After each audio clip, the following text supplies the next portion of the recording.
Peuple congolais, bonjour, bonsoir. Celui qui parle, c'est Dr Bilem Longeje Jackson. Ça fait longtemps. Laissez que je vais vous parler en Lingala ou bien Swahili. Bana ya Kinshasa, oyo nazali na rapport, na ordre du jour, président de la République ayaki awa na New York. Tozalaki na ye na salle moko. Titre du jour, c'était déroule de l'événement pareil sur la plaidoyer pour la reconnaissance des génocides comme en RDC, c'est-à-dire président de la République ayaki ko solola na communauté internationale biso tozalaki na kati alingi que communauté internationale et reconnaître génocide yaba congolais. Question nazali na yango zaboy. Comment au sein la plaidoyer communauté internationale et reconnaître que génocide est un Congo, en même temps dans votre pays il y a la guerre. La guerre nous a imposé par le Rwanda, Ouganda, derrière il y a la communauté internationale. Moi je pense, monsieur le président, ba oyo lukaba to ya malamu bavanda pembeni na yo. Nalingi ngaite. Tozali na mboka pa mikolo ebele. Totanga awa toyebi système ya mboka oyo. Situation eza na Congo eza lokola eloko ya moke. Parce que bato bayebi yango te. Avant de continuer, bolanda bien. Ordre du jour, au thème général, 30 ans de conflits armés en RDC. Appel à la reconnaissance des génocides oubliés ou ignorés à la vérité et à la justice. Est-ce qu'on a besoin de ça? Notre pays est en guerre. Tout la communauté internationale et reconnaître hier, il y a un génocide. Beaucoup ça, le monument, il y a un génocide. Moi, je pense que ça, c'est les choses à réclamer, ceux qui disent. Mais c'était comme ça. Conférence Zalaki. 10h à 10h20, mise en place, terminée. 10h20, 45, accueil des participants. 10h45, arrivée des semis des présidents de la République. 10h45 à 10h55.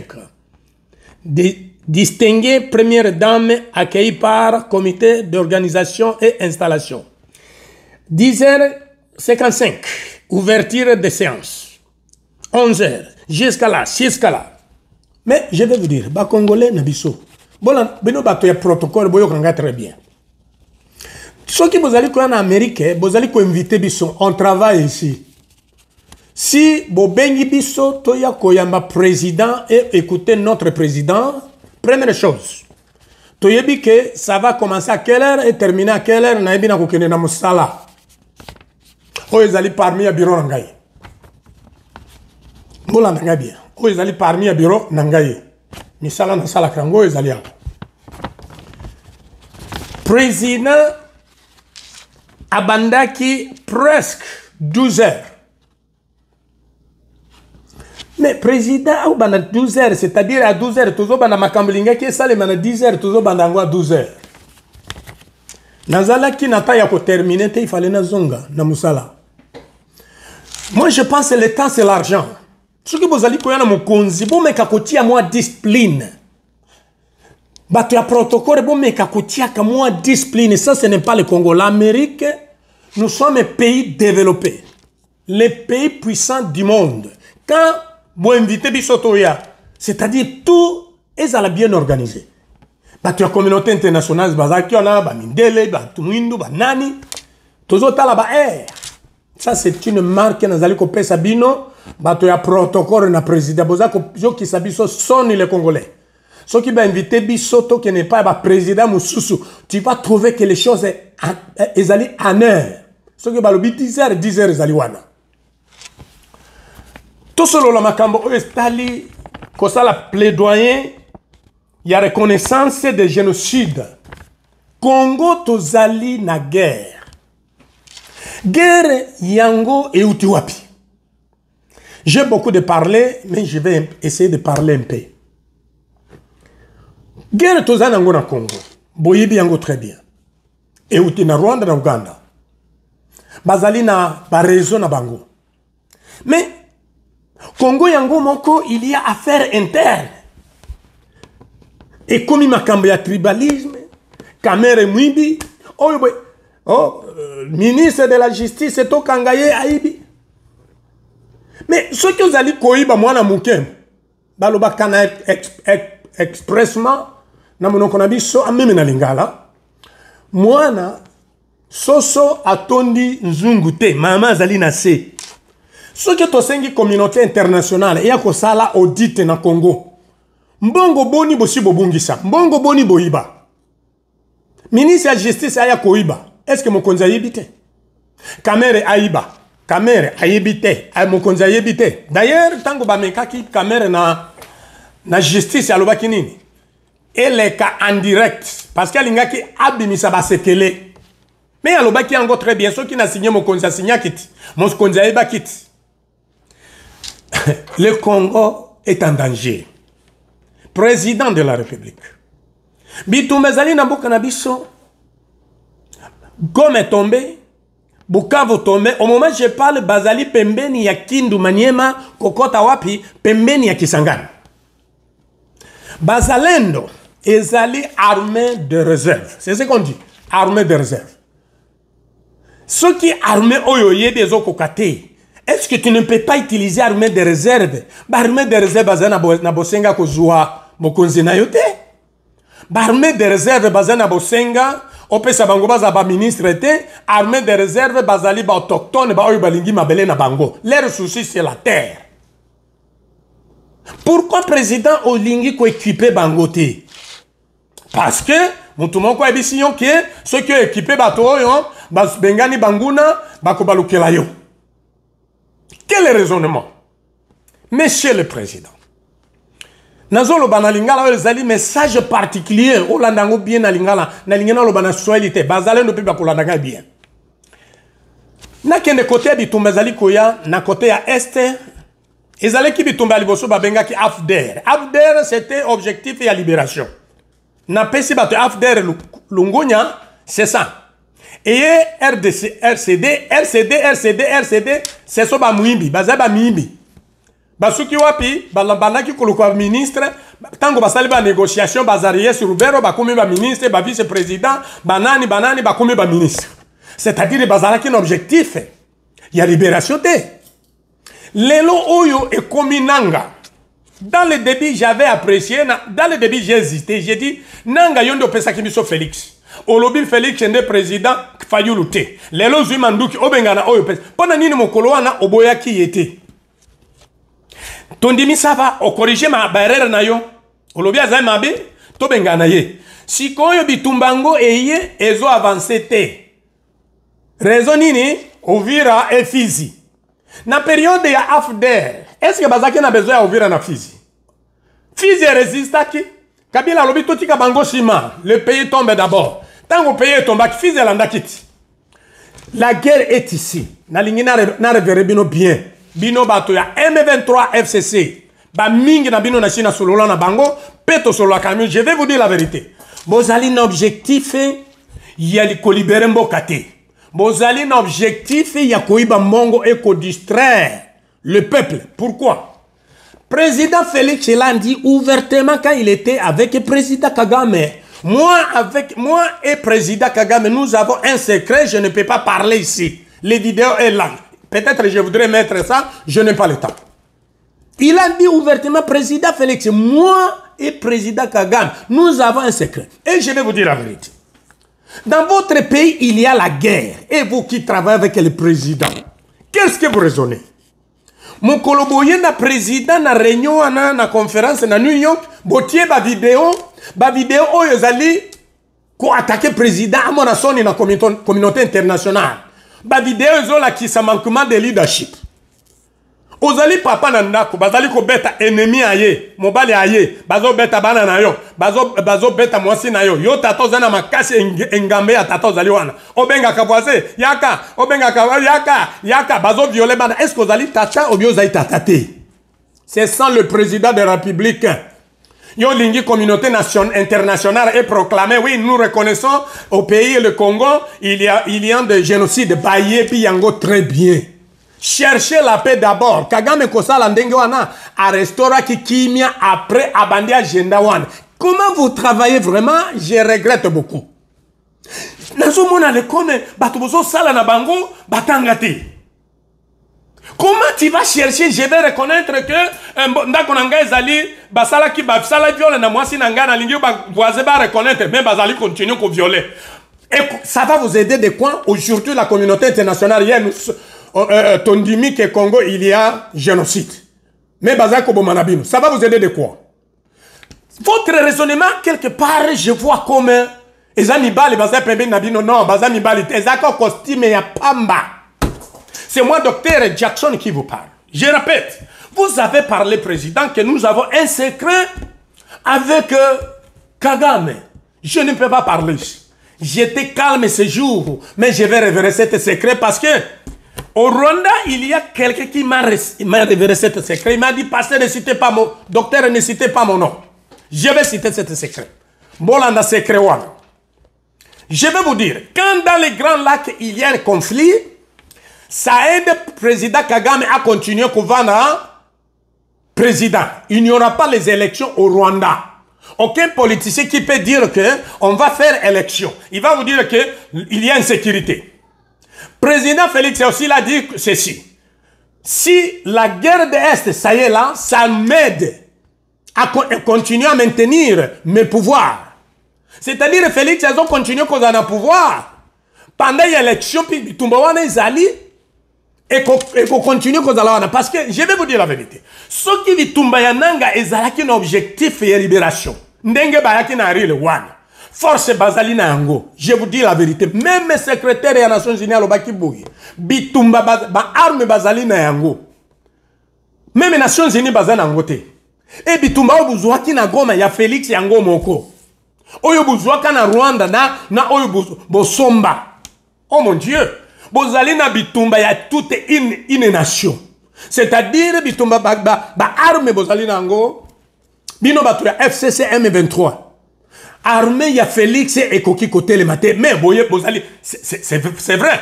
Mon colobo décide que Goma était tombé. Les jours où vous avez décidé que Bukavu était tombé. Si vous décidez aujourd'hui que Kisangani était tombé, qu'est-ce qu'il y a à Kisangani? Est-ce que Kisangani il y a des Bazalem?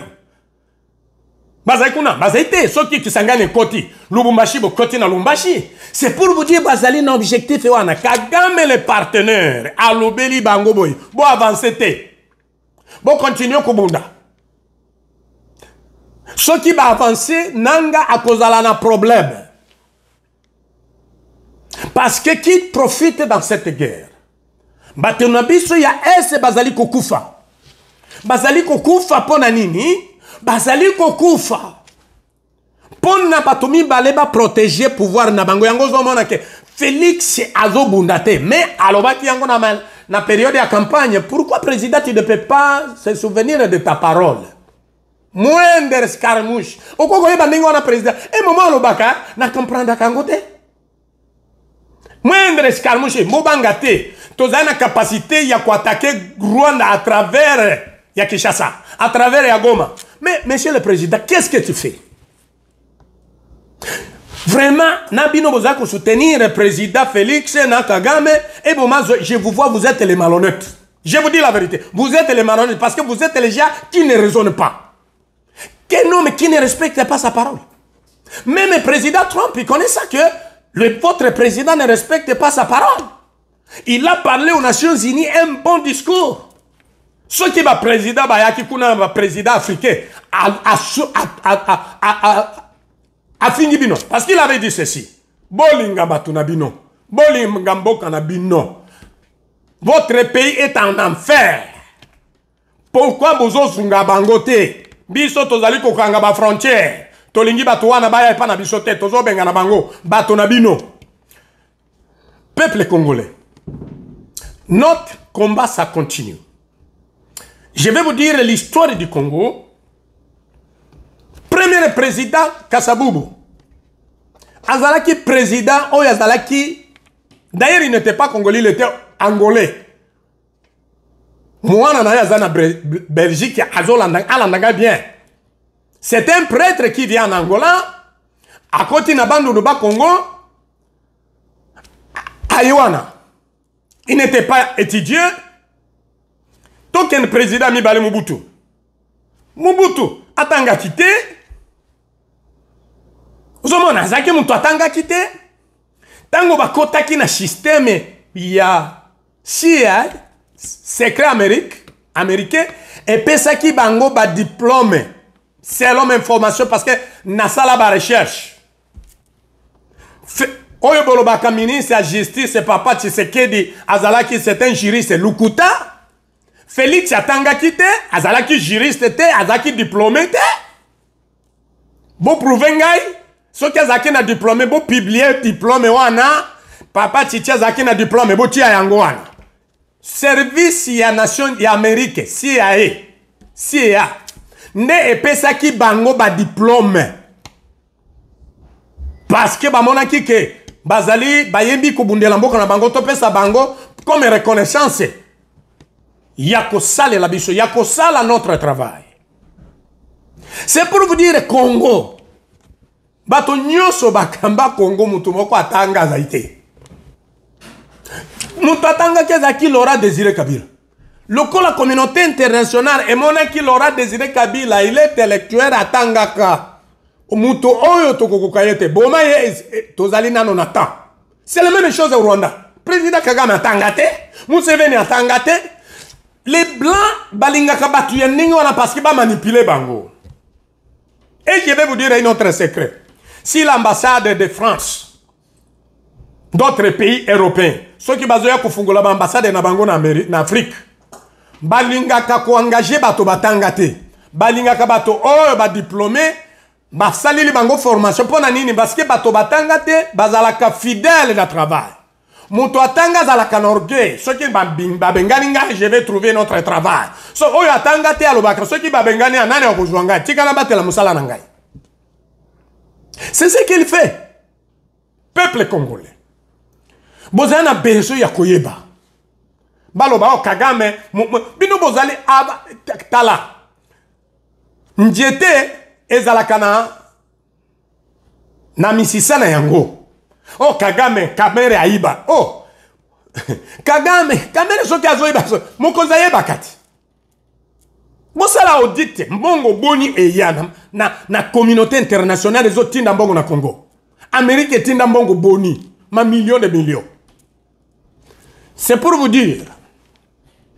Mboka na biso tozali ba peuple congolais botelema. C'est le peuple qui se libère. Ce que vous dites que Félix a conçu sa guerre ou a conçu sa terre parce que plein ou y a le bas qui s'écrit parce que ce qui il y a la guerre, il n'y aura pas les élections. Et je vais vous dire, nanga a quoi avancer na Kinshasa te. Peut-être parce que dans le lobby, bah mon docteur Ayebi va s'écrire na biso. Bokende. Et j'ai le message à vous dire. Bino batu aminembo. Bozalaki na bino bien. Bozaki na problème te Kagame zolonka abu mabino bo mikoti si na politique bo créer conflit bino na ba autochtone bo kovanda wana na kimyate tout ça là qui bien. D'ailleurs votre enfant là au général batinda kina Uvira Kinshasa ataba bato bana ya Kinshasa bazolo bate bazolo bate. Comment na ezala kinini? Babana ki kobanga ye afin de chetani, non? Yenda créé comme massacre ya makobola, non? Ceux qui bana ya Uvira bazo boya ye, baza na réseau.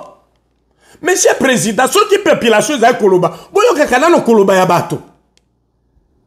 Je vais vous dire quelques motomoko aloba qui est histoire ya afin de chetani. Bolanda bien. Hacha leo nitoe uwazi katika wale wanaojiuliza kwa nini Gasita amekataliwa Uvira ambao hawafahamu Gasita. Parle en Swahili, je vais traduire. Kwa mtu wa Uvira ambaye alikataa Gasita.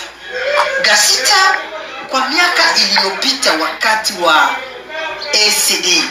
Gasita na bambula oyo le kati ya RCD. Afande Shetani. Kombo na yazalaki afande Shetani. Afande Shetani. Afande Shetani ambaye tunamsikiaga kwa zamani ndiye Gasita ambaye alibadili jina akawa Gasita. Kwa mfano wake wa mbele alikuwa na nyele nyingi kichwani. Tango ya liboso azaki na sukebele oyo Gasita a changé kombo. Kombo na ya liboso azalaki Shetani.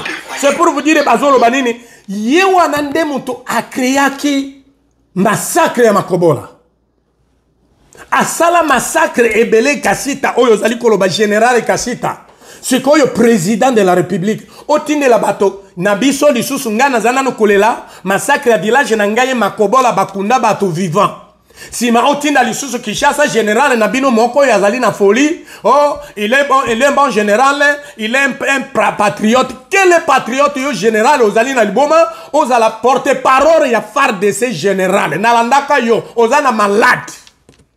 Ozali na folie na mutu na yo. Osala ke général Kasita azali patriote. Komu na ye liboso azalaki ko beba azalaki ko benga ye afande Shetani. Yeso ki koboma azaki na mawate. Soki oyo kaka massacre ya makobola c'est oyo général de Congo na bino.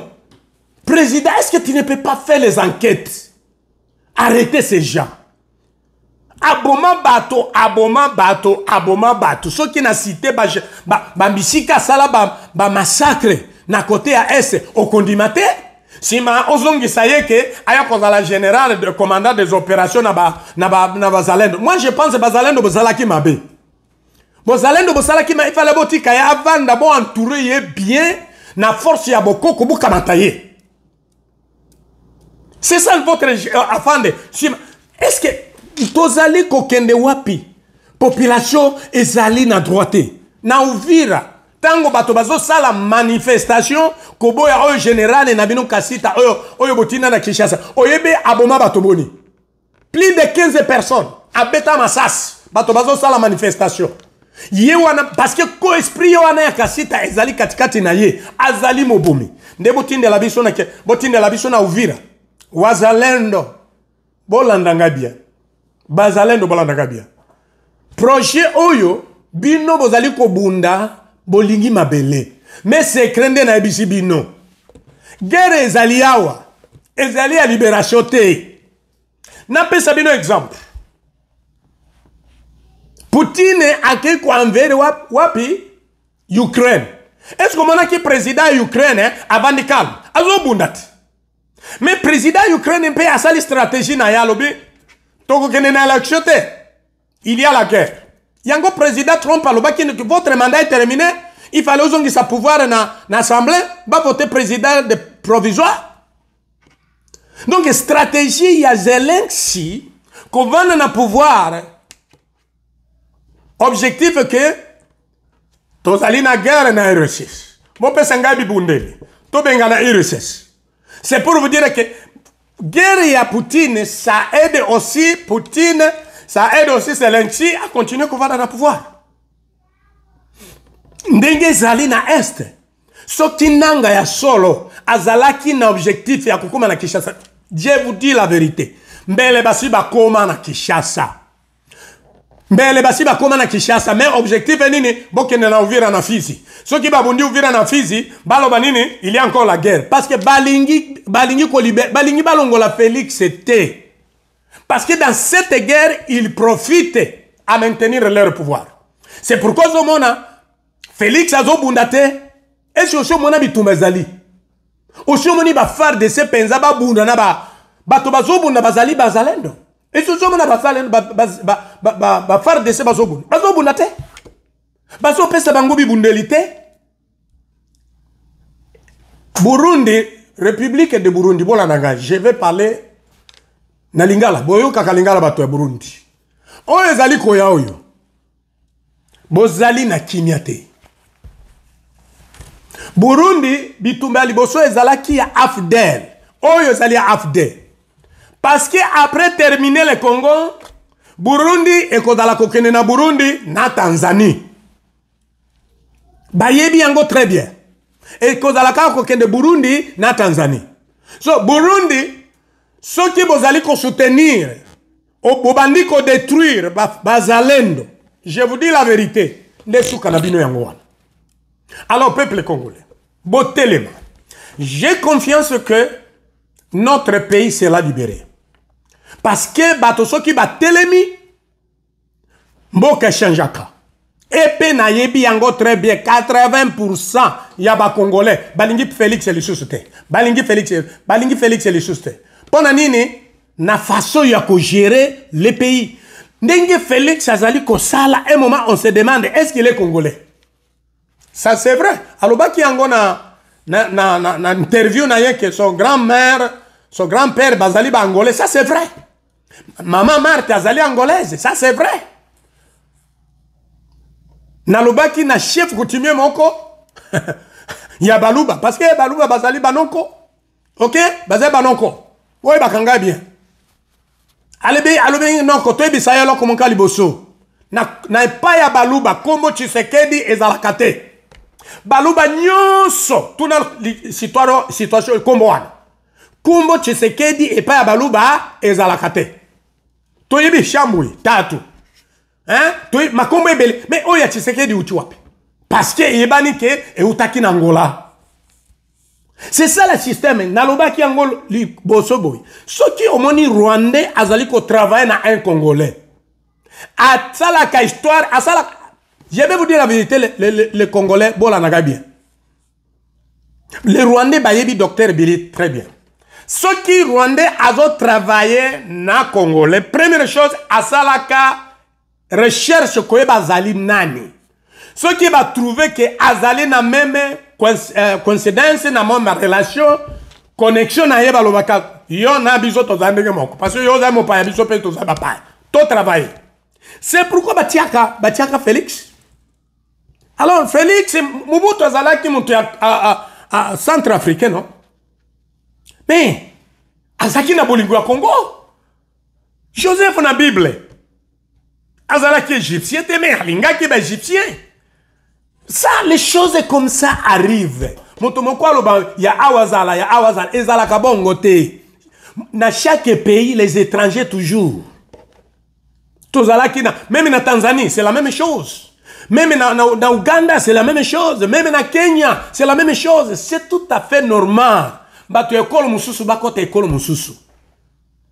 Kende na Côte d'Ivoire, président Côte d'Ivoire, azali moto à Côte d'Ivoire était. Azali moto ivoirien était. Azali kala mopaye. Toutes ces choses ça arrive. Même dans la période ya ba Belge. Premier roi, ya ba Belge. Azala ki alema. Parce que ba Belge ba conflit na bango na ba conflit na bango alobi non. Nani akozala roi? Tous étrangers. Bazu étranger ayo kotiama. Toutes ces choses, c'est normal. Mais ce qui m'intéresse, c'est quoi? Quel que soit Outaki Rwanda, quel que soit Outaki Angola, mais aussi comme Congolais, protégez votre terre. Travaillez pour l'unité nationale. C'est ce qui est très important.